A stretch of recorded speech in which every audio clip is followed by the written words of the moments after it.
낯선 아주머니. 전소라.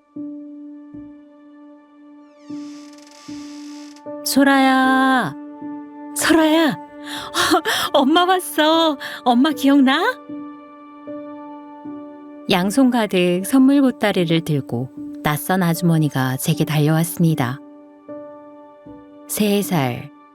어린 제게는 그 상황이 이해되지 않았지요. 그분이 누군지도 모를 뿐더러 제게는 엄마가 있었으니까요. 시간이 많이 지난 후 알았습니다. 제가 엄마라 불렀던 분이 할머니이고 낯선 아주머니가 엄마라는 것을요. 제가 태어났을 때 집안 형편이 많이 좋지 않았다고 합니다. 엄마는 어쩔 수 없이 저를 할머니에게 맡기고 서울로 일하러 갈 수밖에 없었다고요.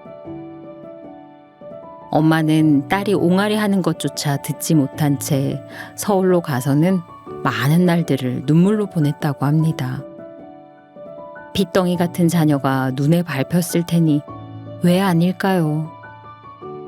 그렇게 2년이라는 시간이 흘러 제 앞에 나타난 엄마였는데 저는 할머니 손을 꼭 잡고 엄마를 뒤로 한 채 집으로 들어가 버렸습니다. 그날 이후 엄마는 당신을 못 알아보는 딸을 채근하지 않고 천천히 조금씩 다가왔습니다. 그리고 제 마음 문이 열릴 때까지 언제나 미소 지으며 기다려줬습니다. 내가 날 처음 엄마라 불러줬을 때 그날을 영원히 잊지 못할 거야. 엄마에게는 그날이 그렇게 감격스러웠던가 봅니다. 엄마에게 그날은 잃어버린 2년의 시간을 다시 찾은 날이었다고요. 당신을 알아보지 못하는 딸을 잠잠히 기다려준 엄마. 정말 감사합니다.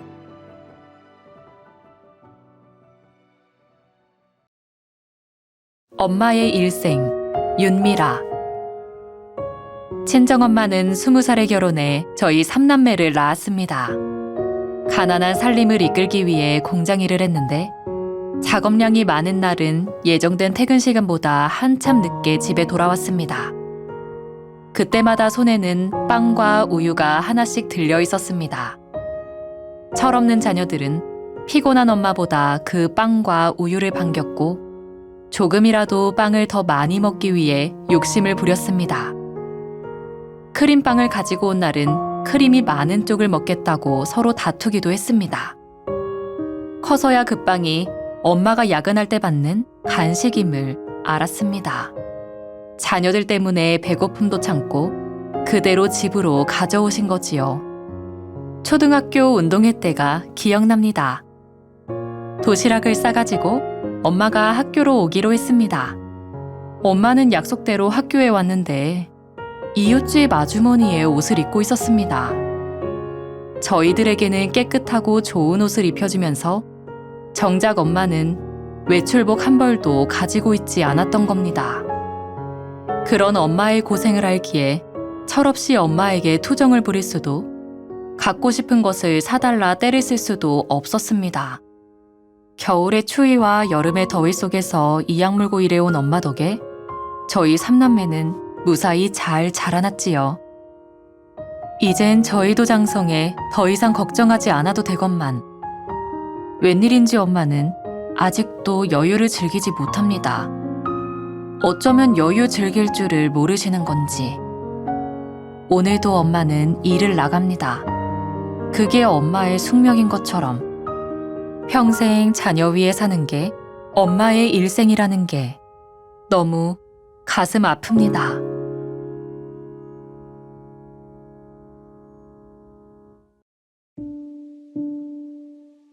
집을 떠나지 못한 이유. 신선향. 엄마는 6.25가 일어났는지도 몰랐을 정도로 깊은 산골에서 7남매의 장녀로 태어났습니다. 그런 엄마의 꿈은 도시로 나가 사는 것이었다고 합니다. 하지만 당신의 꿈과 상관없이 시부모와 시동생들이 줄줄이 있는 농촌으로, 그것도 장남에게 시집을 왔습니다. 열심히 땀 흘려 일한 대가는 시동생들이 하나둘 출가하면서 바닥이 났고, 그 사이 우리 새남매도 태어나 살림살이는 더욱 어려워졌습니다. 저는 아들만 있는 집에 막내딸로 태어났습니다. 딸이 하나면 사랑을 많이 받는 게 보통인데 저는 아니었습니다. 오히려 딸에 대한 엄마의 사랑은 좀 혹독했습니다.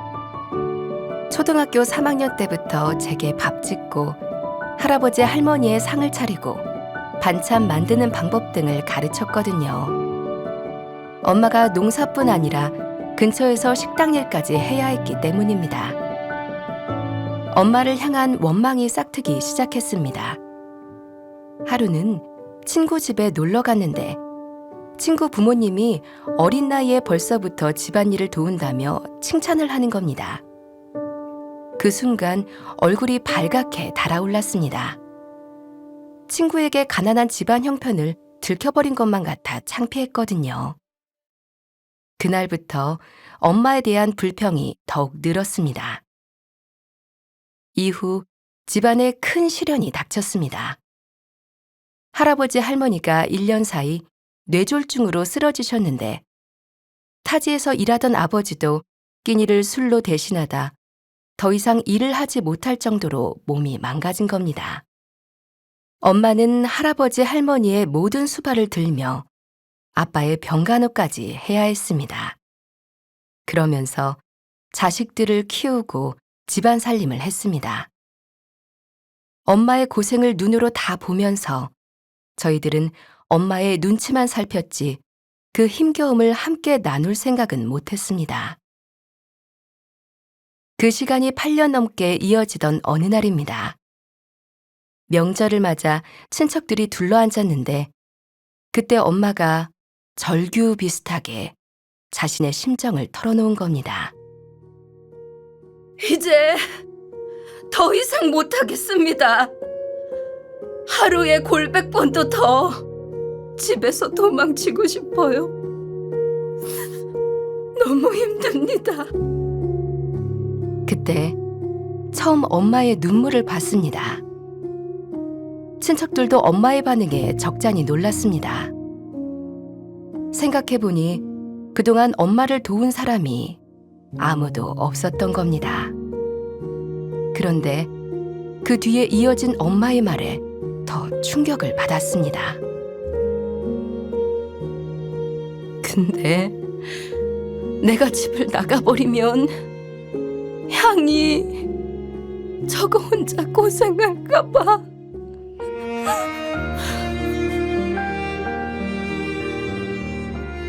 치열한 고통 속에서도 엄마를 붙들었던 건 하나밖에 없는 딸 자식, 바로 저였습니다. 제가 자신처럼 힘들게 살까봐 엄마는 고통 속에서도 참고 버텼던 겁니다. 엄마의 마음을 알아버린 그해 명절은 서늘한 바람보다 더 가슴이 서늘했습니다. 그리고 따갑도록 아팠습니다. 날 사랑하지 않는 것 같았던 엄마. 그래서 한없이 원망만 했던 엄마에게 너무 미안했습니다. 엄마가 표현하지 않는다고 해서 사랑하지 않는 게 아니었습니다. 예전보다 더 야윈 엄마를 보니 자식은 부모의 살을 먹고 산다는 말이 사실인가 봅니다. 엄마의 인생을 뒤늦게 이해한 딸이 고개 숙여 용서를 빕니다.